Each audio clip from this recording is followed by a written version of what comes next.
So, Palm Sunday, here we are. Whew. Did Easter sneak up on anybody else? I mean, come on. All of a sudden, you're like, wait, what? That's next week? That's a little bit how I feel about things. And of course, Palm Sunday kicks off Holy Week.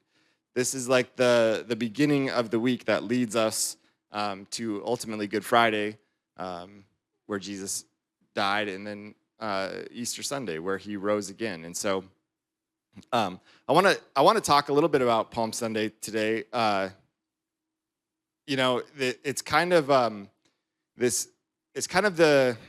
don't know, it's not the climax of the story, but it's like the story builds to this point, you know? And Jesus has traveled all around, and he's preached, and he's taught, and he's done miracles, and all these amazing things have happened. And then he sets his face toward Jerusalem, and you get the sense as you're going with him on this journey that he knows what's coming. He's on his way to Jerusalem, but he knows that this is a significant trip. It's not just like, well, let's go visit. Let's see how Jerusalem is this time of year. He knows this is the moment where he is going to step into what he's been sent to do. And he's predicting it along the way. And you can see his disciples not getting it. You know, he's like, yeah, well, the Son of Man must die, must be buried, must be resurrected. And they're like, you're not going to die, Jesus. Stop talking like that, you know? And he keeps trying to tell them, and they keep not getting it. And then he kind of like finally gets to Jerusalem, and you feel this swell amongst his followers. Like, they're seeing this movement to Jerusalem as not just like Jesus taking a trip either, but they're also not seeing it as what Jesus said it was going to be. They're seeing it like, hey, the momentum for this guy has been building and building and building, and now here he is. He's coming into Jerusalem. And Jesus, before he comes into Jerusalem, he has his disciples go out and get a donkey, and it's this really great story where they like go and they untie this donkey. It's not even theirs. And then the person is like, hey, why are you taking that donkey? And they're like, do like the Jedi mind trick, like the Lord has need of it, and they just take it. And, I don't know how that went. Maybe they gave the donkey back when they were done. I hope so, because I don't think Jesus just, is like donkey jacking. I don't know, stole the donkey. But Jesus rides in on a donkey, and this is like fulfilling prophecy, and the people are seeing this, and they're like, oh my gosh, it's happening. Why? Because the people had been under Roman rule for a long time. And we have no idea what that's like, right? We don't like authoritarianism, so we protest it. But these people have been living under actual authoritarianism, like legit, don't have the freedom to do whatever they want. And there was a time in the past, we just finished a series on David, and this series on David, we saw that David was the king, and he, God said he would establish his kingdom, and David's kingdom did pretty well. David conquered a bunch of people and left Israel in a pretty good spot, and his son Solomon takes over, and he actually makes it Israel even more prominent on the world stage of that time. And you get the sense from these people that there's this lingering, like, kind of ache for what used to be. There's this lingering, like, but remember when we weren't under the Roman rule? Remember when we were Israel? Like, people respected us. We had our own king. And we had an army, and we were powerful, and we were wealthy, and things were good. And it's like whatever's in front of them is just not quite as good as what's behind them. You know what I mean? I don't know if you've experienced that experience in your life. I grew up in a small town in central Montana, and it was a railroad town. And so the town kind of sprung up around the Milwaukee Railroad. And the railroad provided like really good, easy jobs. Like, people could come out of high school, no college degree, and they could afford to feed their family. They could take one of these jobs, and it was hard work, but it was good work. They would go out, they'd come back, they were home at night, and it was just, the town flourished. But at one point, the railroad merged with another railroad. They decided they were discontinuing that line, and then the railroad announced they were pulling out. And there was like an NBC News bit on it when the last railroad or the last train came through Harlowton. Now, I don't remember any of this because I was like, that was before I was born. But I can tell you what, the entire time I was alive and lived there, that town lived in this ache of what things used to be.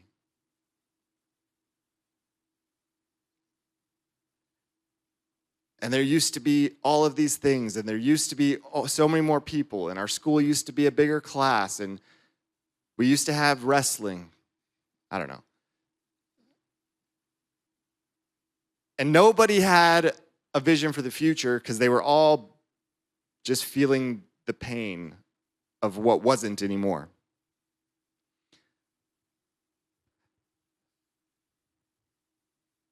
And I want to tell you, it was almost like, hopefully this isn't a huge explanation, but when the children of Israel are in the wilderness and they're like trying to go into the promised land, but they all get scared, and God's like, fine, you guys are gonna wander around until everybody that remembered, like that was here at this moment, is dead, and all your kids are gonna go to the promised land. And I'm telling you, like those old railroaders that they could not see anything but what the town used to be. It took until they all, pretty much every one of them, have died out for that town to start looking again toward the future. But this is what we find, is these people are like seeing Jesus come into Jerusalem. He's riding the colt of a donkey, and there's this swell of emotion like, yes, it's happening. We're going to have a king now. He's going to do it. He's going to overthrow Rome. They're pumped up. And so this is what Scripture tells us. It says, as he rode along, the crowds spread out their garments on the road ahead of him. So like they didn't have a red carpet, but this is like, let's make a red carpet. Everybody take your coat off. And they're just like putting their coats down so that the donkey's walking on this carpet of coats. And you can sense this, right? Like, I don't want anybody walking on my clothes, but like you can sense the reverence and the allegiance that they're giving to Jesus in this moment. Like, you're our guy. We are with you. In fact, I'm going to throw my coat down on the ground and you go ahead and ride that donkey right over it. I don't care. I'll get it dry cleaned.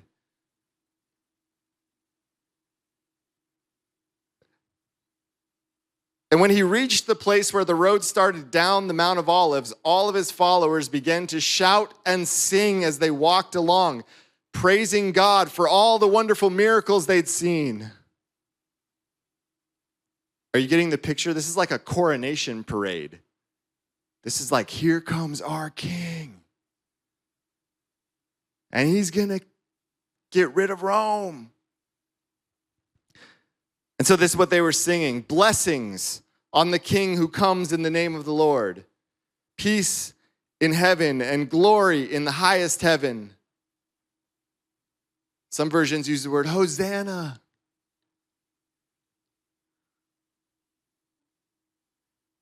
But some of the Pharisees among the crowd said, Teacher, rebuke your followers for what they're saying. See, they were a little bit worried about how a ruckus might upset things. They'd seen this before. Everyone gets excited about somebody. They think he's the Messiah. They think he's going to take over Rome. And then what happens? Rome's like, no, we're going to put an end to that, right? And it doesn't go well for people. So they're like, dude, can you just tell them to be quiet? Like, this is not going to go well. But he replied, if they keep quiet, the stones along the road would burst into cheers. I don't know if you've ever had a moment where you're saying the same thing as someone else, but you realize later you weren't saying the same thing. You know what I mean? You're like we said the same. Like, this is pretty much every time my wife sends me to the grocery store. I'm going to be honest. It's like, I get home and she's like, where's the rest of it? And I'm like, this is what you asked for. And she's like, You only got like 3 things. And I'm like, you only told me to get like 3 things. And then I look at my text and there's like a whole nother list that I just ignored and totally missed. But no, in this moment, like, the people are like, yes, our king. And Jesus is like, yes, I am a king and I am your king. To the point where he won't even tell them to be quiet. Even though he understands that they don't understand what's actually happening, he's like, no, but I'm going to let them do this. The crowd is speaking truth, even if they don't know it, calling Jesus a king, like blessing his kingdom. But they have a radically different idea of what that means to what Jesus actually is doing. See, they believe that he's going to become an earthly king, overthrow Rome, reestablish the house of David, right? That they're going to return to the glory days when Israel was their own nation, when they were top dog, not an underdog. But Jesus doesn't correct them because what they're saying is actually true, even if they don't understand it in the right way. Jesus is establishing a kingdom in this moment. He is riding into Jerusalem as a king. He is, you might say, reestablishing the kingdom of David, right? That God said, your kingdom will never pass away. And this is Jesus being like, and I'm the king. That's going to be the king forever.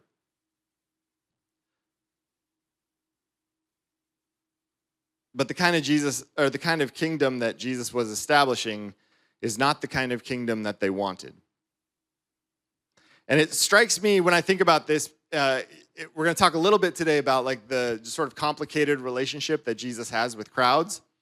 But it strikes me here that how easy it is to want Jesus when you think he's going to give you what you want. That was almost Dr. Seuss. How easy it is to want Jesus when you think he's going to give you what you want. How easy it is to welcome the king when you think he's going to make it work out your way.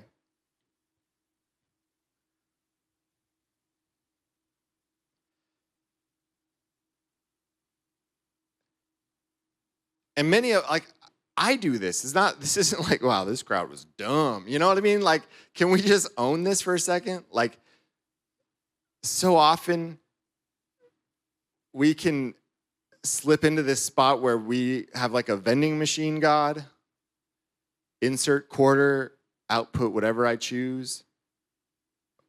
Or we can have like a genie in the bottle Jesus, right? Like, I need 3 more wishes. And I will add Jesus to my life because I think he's going to make my life go better.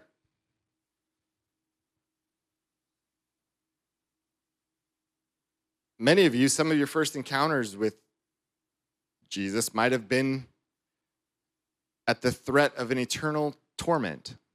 Well, I don't want that, so I guess I'll choose this. I guess I'll take Jesus over being burned forever. Right? That's kind of an easy choice. I don't know. But here's the thing, right? Like, there's so many other parts to that where it's like, oh, I want to be healthy. I want my finances to work out. I want my marriage to go good. When I was young, there was a book called I Kissed Dating Goodbye. It was like standard reading for youth group.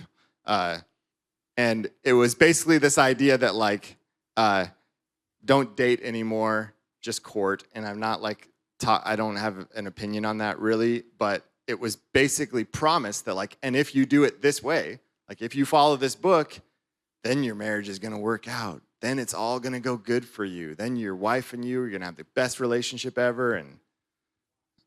And so it just reduces Jesus to like, well, if I input these things, then he gives me what I want out of life. For this crowd, Jesus was the ticket to a brand new day. No more living under Rome's thumb. And we're here on Palm Sunday, we're reading this story, and we're saying, blessed is the King who comes in the name of the Lord. But we have 2,000 years of church history to remind us that, it's not that kind of kingdom. These guys didn't have that, right? This is an easy mistake to make. Because even after 2,000 years of, understanding, his kingdom is not that kind of kingdom, how much do we still struggle with Jesus when he doesn't give us what we want? And Jesus had this complicated relationship with the crowd, if we say it like that. This story might be like peak crowd moment with Jesus, right? I mean, these people are literally, it's like a parade. It's so big. I was thinking about, I've only been to one NFL game my whole life. I happened to be in San Francisco on the regular season opener for their brand new stadium, Levi's Stadium, and Lindsay and I were there on kind of a little getaway from our lovely, incredible children. And so we weren't planning on going, but then we were like, well, we're here, it's happening, let's get tickets. So we got tickets, we go to the game, and I want to tell you, that's a big crowd, and I have never felt anything like that. It was like I had a 30,000 person family, I'm just looking around at all the red jerseys, and I'm like, it's beautiful. I don't even know you, but you're like my other brother. The game started off, it was going really good. Right away, the Niners are rolling, they're playing the Bears, and there was this one Bears fan behind me who was just having to take it, we were doing so good. And then halftime happened, and then the second half, third quarter started kind of slow, and then it started kind of not going as well. Spoiler alert, they actually end up losing the game after being way ahead. But I experienced something that can happen with crowds, right? Is that when you're giving the crowd what they want, which is they were scoring and everything was going good, the crowd was just roaring, we were so excited. But then when suddenly the crowd isn't getting what they want, the tone and the mood can change. And I don't know if you've ever seen this, literally grown men who have pictures of the players' faces tattooed on their body will go from cheering to booing in a matter of, minutes. It's you can't undo that. You put it on there in ink. But now you're booing these guys? It's kind of how crowds go. Right? One moment they're all in. But when they don't get what they want, they can be fickle. And you see this with Jesus because their jubilation quickly turns to disappointment, and then to scorn, and then to rejection. And in less than a week, Jesus goes from all of the people chanting his name because they want him to be their king and to defeat Rome, to all of the people chanting his name to be murdered by Rome.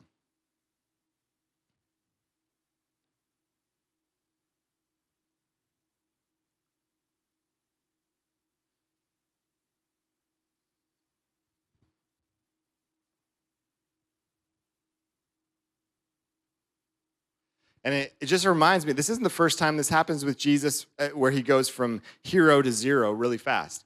In fact, there's another story, and I'm just going to kind of breeze through it really quickly, where Jesus is teaching, and he gives them kind of a hard teaching. And, last week I gave you guys kind of a hard teaching about the cost. That following Jesus is something where it's everything or nothing. It's you give your whole life to it, right? You lay your life down. You take up your cross and follow. And sometimes, especially in Scripture, when Jesus would give a hard teaching, it would start to thin out the crowd, It's then all of a sudden there weren't as many people following Jesus anymore.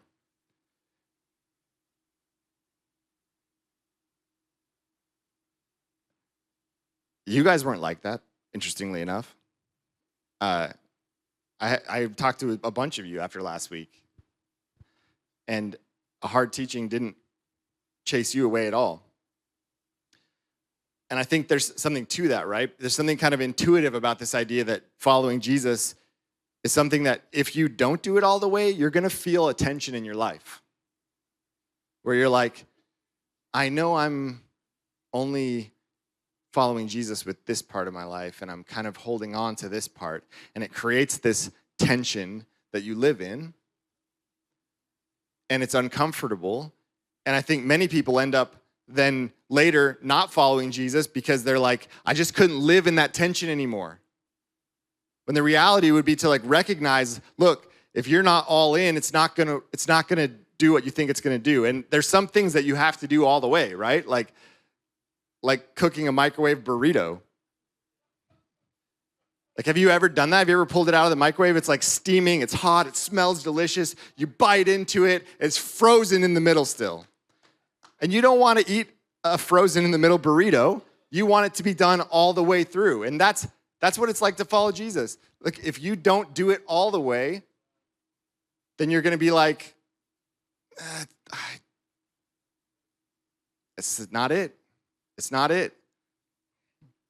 I tried to put some Gen Z down here so I could communicate. You have to go hard. You have to commit, right? It requires max effort. Do we have any Gen Z? I don't know. If you have kids, you might know. Listen, you can leave no crumbs of your old life. Jesus gives the hard teaching, and it says that the crowds leave, and Jesus looks at his disciples. He turns and looks at them, and he's like, are you guys going to leave too? And Peter says, where else would we go? You have the words of eternal life.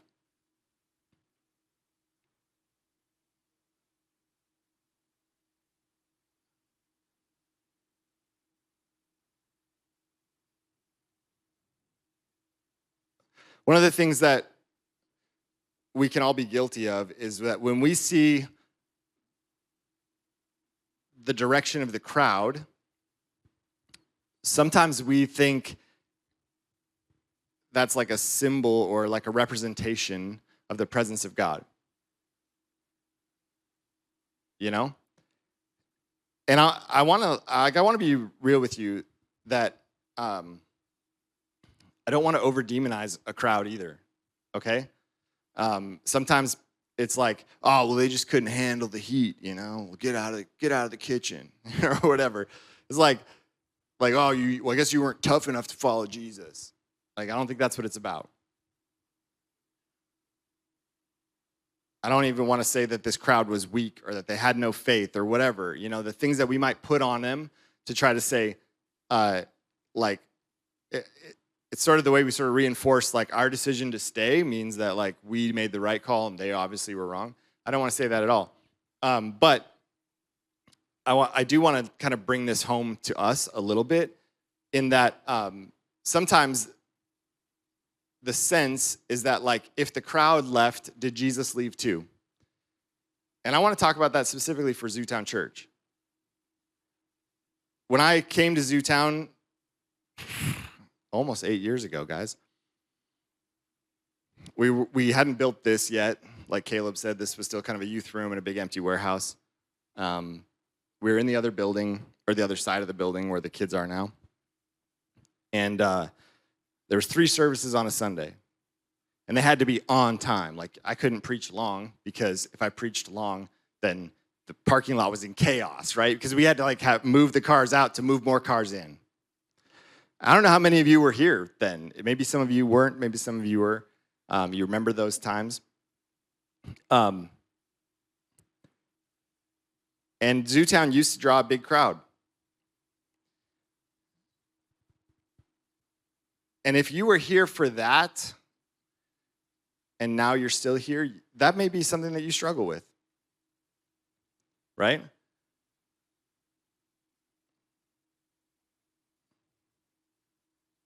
thinking that if the crowd has gone,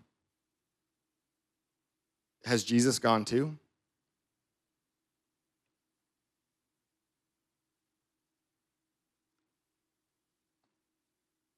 Because we so quickly attach our ideas of success to what God has done, right?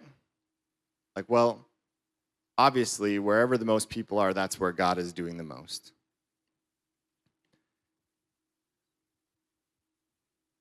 And I talked about like my hometown, like they just couldn't get past, like, well, it used to be so different when the railroad was here.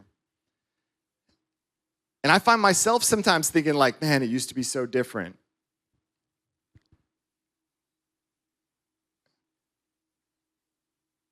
This moment with Jesus and his disciples where the crowd left. But you know who they left behind? They left behind Jesus.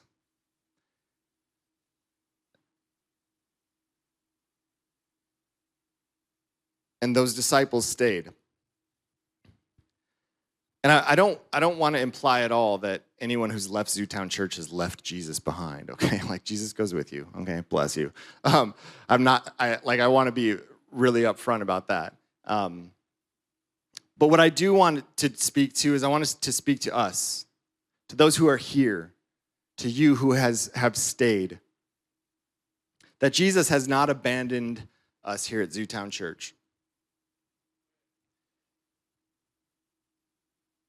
I don't know if you guys know who Jocko is.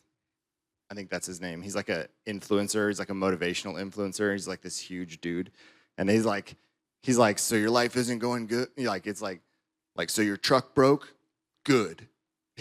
Like that's his thing. Good. It's like, oh yeah, so you broke your ankle? Good. It's kind of like this idea that like embracing the adversity of life is kind of like the way forward. It's kind of like Stoic philosophy a little bit, but he's sort of like, like whatever's going wrong in your life, that's good because it's going to shape you to be like a stronger, more resilient person, whatever. And while I'm not necessarily like 100% in on that philosophy, I will say this, okay? The crowd is gone. Okay, so what? Good. Good.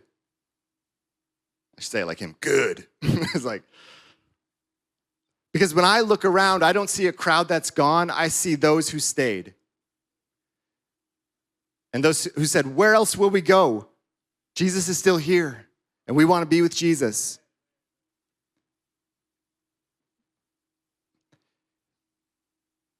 When a big church becomes a small church, they can spend their time sort of living in the past, or they can remember that Jesus built the entirety of global Christianity with 11 people who stayed. Because they experienced his life-altering love, and they were like, where else can we go? 11 people who refused to leave. And we easily have 10 times that. So,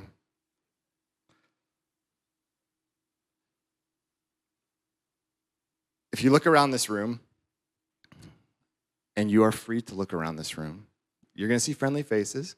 You're also going to see empty chairs. They aren't chairs that used to be filled. They're seats that are yet to be filled. They're literally a placeholder for those who have yet to be transformed by the love of Jesus. And Scripture is very clear that God doesn't win with numbers. I was thinking about Gideon.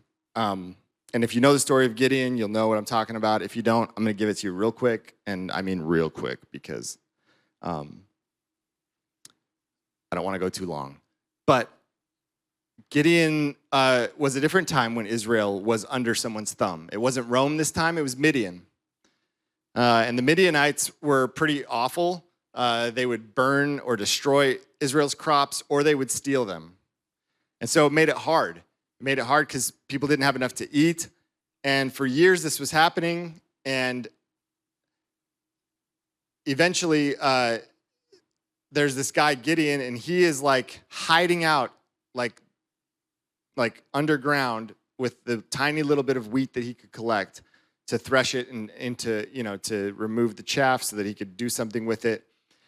And the angel of the Lord appeared to him, we're told in Judges 6, and said, "Mighty hero, the Lord is with you." He didn't say scaredy cat. He said, "Mighty hero," okay? "Sir," Gideon replied, "if the Lord is with us," listen to this, "why has all this happened to us?" See, when things don't go like we want them to go, it's really easy to start going, well, look, if God was really with us, why is this not working out? Why does my life seem to be a struggle?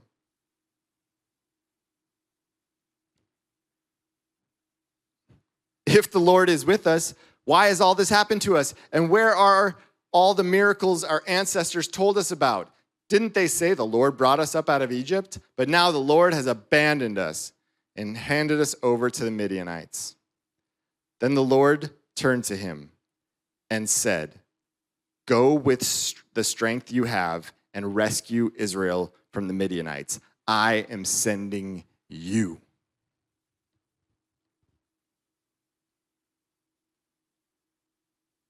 Gideon is sitting around feeling abandoned by God, but in reality, God is sending him.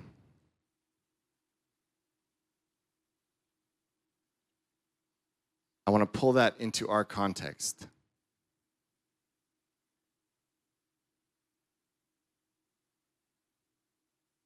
There may be moments where you feel like, has God abandoned us? But no, actually, he's sending you.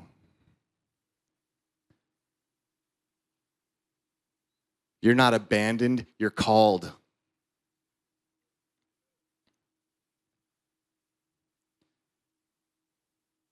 "But Lord," Gideon replied, "how can I rescue Israel? My clan is the weakest in the whole tribe of Manasseh, and I'm the least in my entire family." And the Lord said to him, "I will be with you, and you will destroy the Midianites as if you were fighting one man." Here's what happens in this story. Gideon finally gets the courage up to be like, all right, I'll try it. God said to do it. Let's do it. And he rallies an army. And he gets 32,000 people to show up. Like, that's a mega church, That's a big group. I'm like, sweet, Week 1, we just put the sign out. Everybody, 32,000 people showed up to church. That's fantastic. What does God say? No, it's too much. So God does a test. Like, he has him ask him, like, hey, who's like scared to be here? Like, you're here, but you're scared to be here. Like, you don't want to go fight this battle. And it says 22,000 of them left. So it's like, oh, I'm with 10,000. No, like, that's pretty solid. Like, that's good. Let's go with 10,000. I mean, that's right. We can roll with that. And God's like, no, still too much. And so he has him put him to another test. And when that test is over, Gideon has 300 dudes left. 300. This is like the original 300, not the movie, okay? And then they're like, all right, we're going to have to get really good at sword fighting, or we're going to have to find a machine gun from the future. And God is like, yeah, we're not going to do it with swords, actually. Well, what do you want to do it with, God? God goes, well, here's what you're going to do. You're going to get your trumpets. Trumpets? Like, what? And you're going to get some clay pots and some torches. He's like, God, we're not trying to like run a troll out of the village, okay? We're going against the Midianites. They're bad dudes. They end up going around, surrounding the camp. They blow the trumpets. They shout a great shout, and then they break their pitchers, revealing all of this torchlight. And it sends the Midianites into chaos. They run around, and in their chaos and fleeing, they end up doing more damage to themselves than they do to the Israelites, and the Israelites are delivered. 300. God probably could have done it with less. And I say that because when I look around this room, I know that God is not limited in his ability to save, whether by many or by a few. And God doesn't need a big crowd to change Missoula. God needs people that are willing to say, I'm with you. Where else would I go?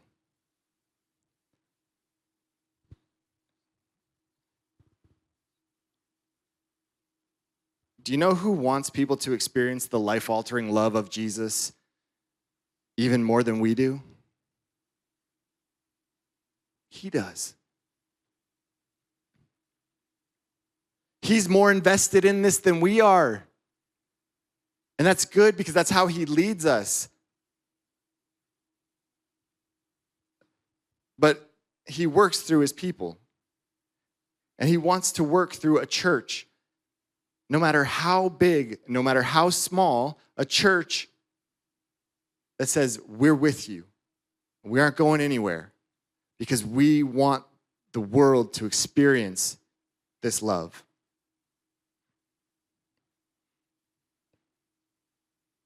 Paul, when he was writing to the Corinthians, said this. He said, for if we have lost our minds, in other words, like if we look crazy, it's for God. It's because we're all in on this thing. And that's going to look crazy to people. It's going to look crazy to your neighbors. It's going to look crazy to your friends. It's going to look crazy to your coffee group. It's going to look crazy to the people you work for.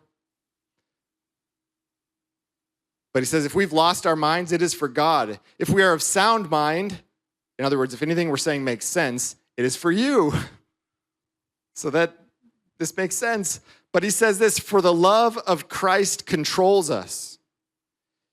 Many versions say compels us. You get this sense that Paul is like, listen, we've experienced this love and we cannot escape from what it's done to us.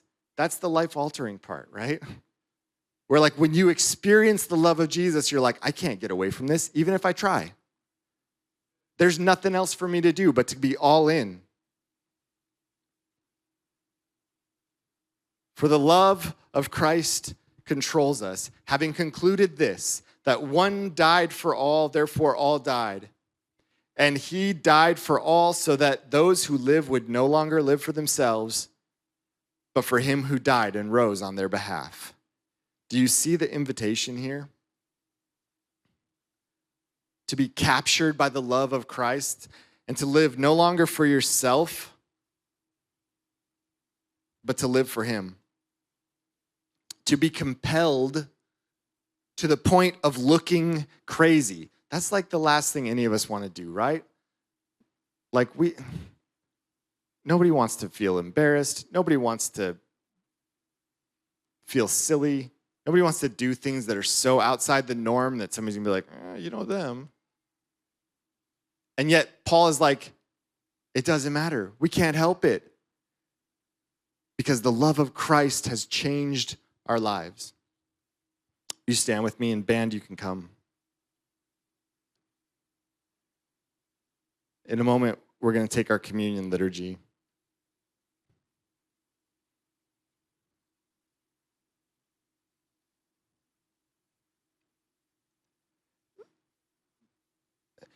This is what the final journey of Jesus was about. He knew that in Jerusalem, this is what awaited him. A bloody death on a cross in order to save humanity.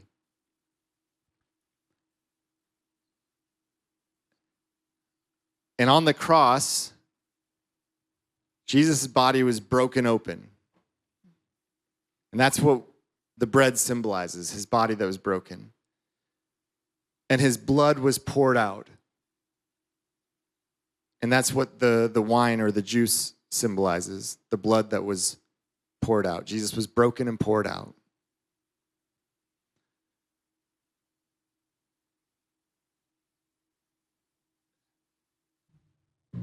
And the thing that he was broken and poured out for is the thing that we are all invited into. That when we say yes to Jesus, when we receive what he has done for us, then he invites us to then take part. That we would also be broken and poured out for a world that needs to know. that Jesus loves them. A world that needs to experience the life-altering experience of looking into the face of our Savior.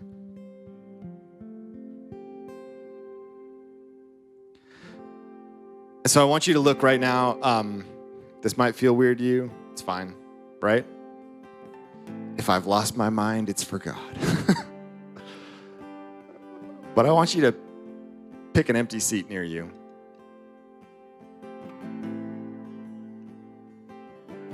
And we're just going to spend a moment in prayer. And I'm going to ask you to pray for somebody who is in your life, somebody you know, could be family, could be friend, could be coworker, could be somebody you don't even like, could be your enemy, I don't know. But I just want us to spend a moment in prayer for that person.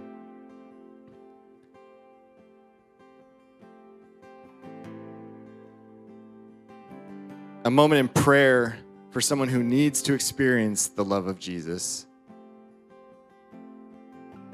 And I just want that empty seat to symbolize while we're doing this how there's a space for them here. It's not a seat that used to be filled. It's a seat that's yet to be filled.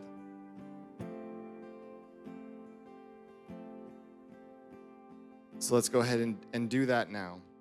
Father, I thank you for these names and these faces that you bring to mind. And God, we